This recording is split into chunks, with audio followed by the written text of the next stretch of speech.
Hello and welcome to the channel. When I posted the last Half-Life video when I finished the game, I did promise that I would record and post a quick little recap, and I didn't really want to do the recap then because I was just really tired, just not in the mood to try to remember everything from the game. So I've took some time, I've looked back at some of the levels, and I think I have a little bit of a recap.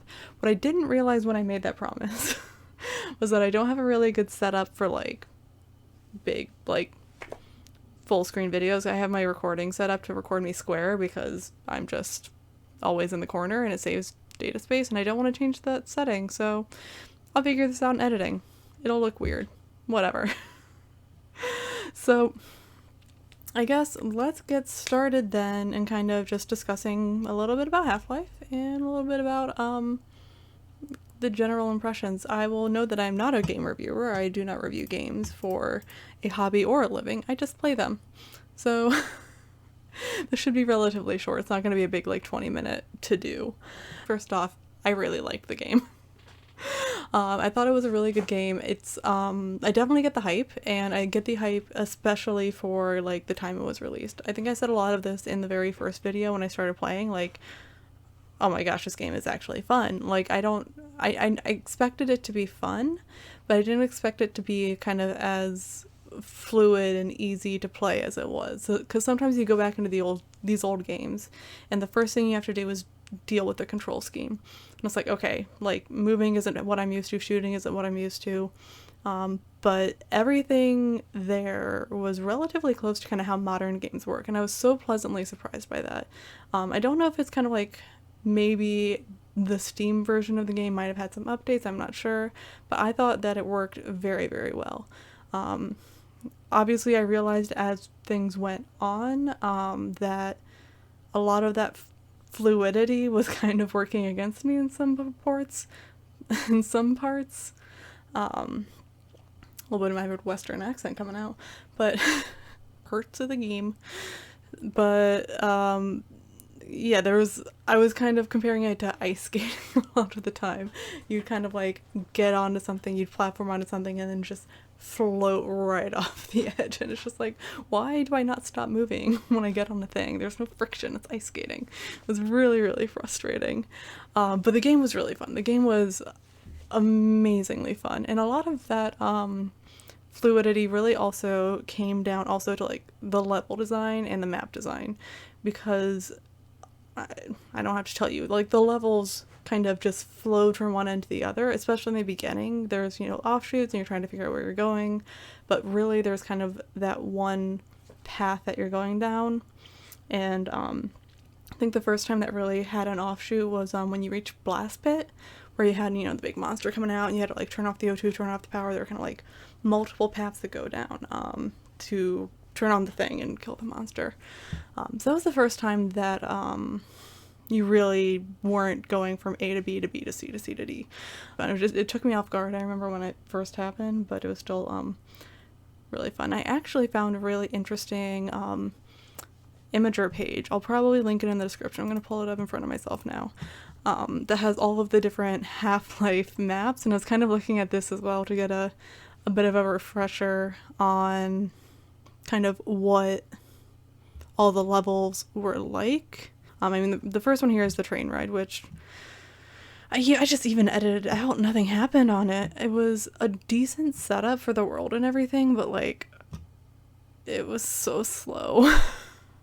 And it's I really just want to get into the shooting and everything. I think that this whole second level was a much better world building, where it's you're getting in there, you're getting your suit, you're meeting people, you're getting a feel for the controls, nothing's happening yet, and then the anomalous materials kind of explosion happens, and that's obviously when shit goes down. And then you kind of slowly start getting the tools that you need. And I do like how they put the guns kind of throughout the game. It's not here's your guns, go.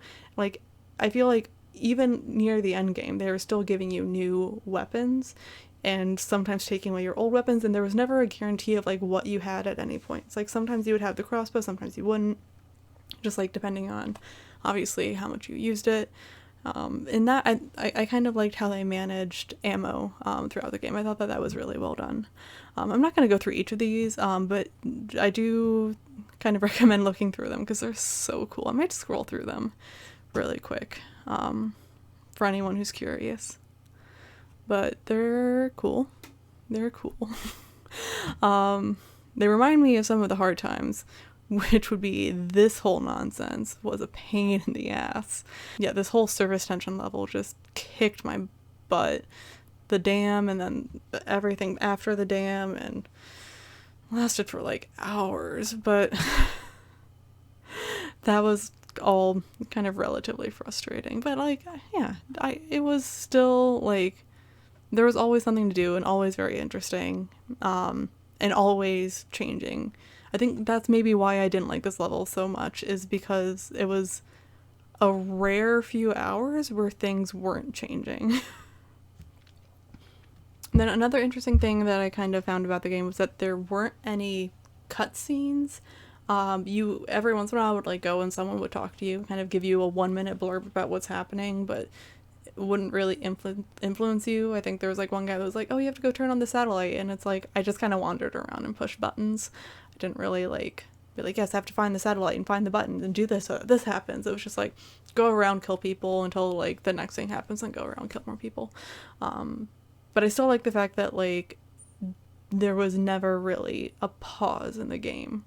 Like you didn't even have to listen to those guys. You could have just been like, all right, there's a guy, keep going, you know. So you really could just go start to end, just moving. The only real like pauses were like elevators or things like that. And even on the elevators, there were like things to shoot usually. There was never like a calm elevator ride. So I think it was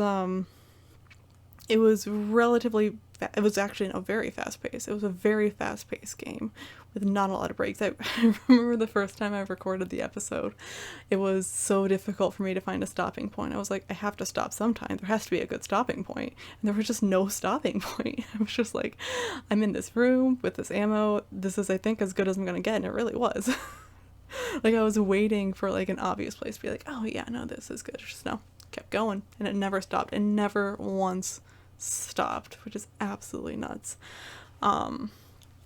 The only other negative that I would bring up, which isn't even a negative, I think it's just kind of like maybe part of its time, is like it was a little difficult getting used to the shooting. Some of the guns were better than others. Some of the guns were really inventive and cool, but some of them were, I think getting used to shooting without a scope took a little bit of time, but I think that was the only thing really. The only gun, there was one gun with the scope. The crossbow you could zoom in. It was a very, very like hard zoom in. It wasn't like a kind of, oh, we're gonna narrow it down. It was just like, no, you're like laser focused there. But I did like every single gun except for the shotgun. I did like all those guns. So one of the things I didn't mention actually was, weirdly enough, Zen, which was a huge part of the game and apparently a very controversial part of the game. And not the worst. I don't know, I'm the kind of person that doesn't really do boss battles. I kind of hate boss battles. I'm more of like the just go through waves of enemies and like even if it's like easy or difficult, like I would rather go through waves of enemies instead of just like keep going through the same boss battle over and over again. Which is why I was dreading that Nihilanth nonsense. It was so stressful. So I didn't hate it. I got really stuck on the part where I had to like go up on the platforms in order to go down to the portal. And then I saw some comments that were kind of talking about like, oh, like you could sneak behind this guy. Just I just killed I wanted to kill everything and then like get an idea of like what things were and what was happening and how the portals worked and how the world worked and things like that. So yeah, I mean, Zen was Zen. It was, the platforming was annoying, but not that bad. I'll be honest. It's not any worse than some of like the sections earlier in the game, like when you had to like jump on the crates and that was timed, and there was some other timed platforming in the game that was worse than like going from platform to platform there, because that like I got most of those on like the first try. This one, like the non-moving ones, I got those. The moving ones are a little bit trickier, but like you just load and then like you get back to it. Speaking of which, I did quick save a lot in this game and it was worth it. So I think recording also, I quick save more because I was like, I don't want to like rehash these things that I've done. I want to like keep things moving. But yeah, Zen wasn't that bad. Zen wasn't that bad.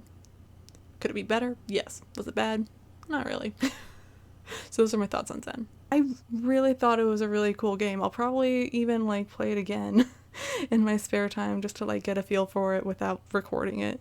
And I'll eventually play Half-Life 2 on the channel. As I said, I'm not going to play it immediately, but I will play it eventually. I'm really curious kind of what's different in that game compared to the first one especially. I assume they kept up the same pace.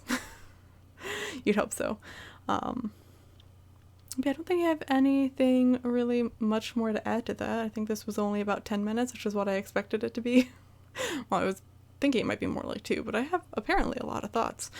And this is a new kind of video for me. It's been a really long time since I've like sat down and just like talked without having a game. So, minus the one, I was just thinking about this too. There was the episode where I forgot to record the gameplay. Most forgettable sequence of events ever. I was like, what happened in that episode? And I'm like, I can't even remember like what was going on then. I think it was the right after surface tension, but it was so forgettable. Like, you know what? The fact that didn't record is not a big deal at all, apparently. Nothing exciting happened. So, it is what it is. Anyways, yeah, I'll stop myself there before I go on too long. I could probably just remember random stuff forever. But alright, Half-Life done. I'll see you again in Half-Life 2 in like a year. Sorry that I'm not getting to it sooner, but yeah, thank you again for watching the Half-Life series. It was really fun. It was really fun to do. And I think I got through it relatively stress-free. There are a few sections. Anyways, thanks so much, and I'll see you again in the next video. Bye.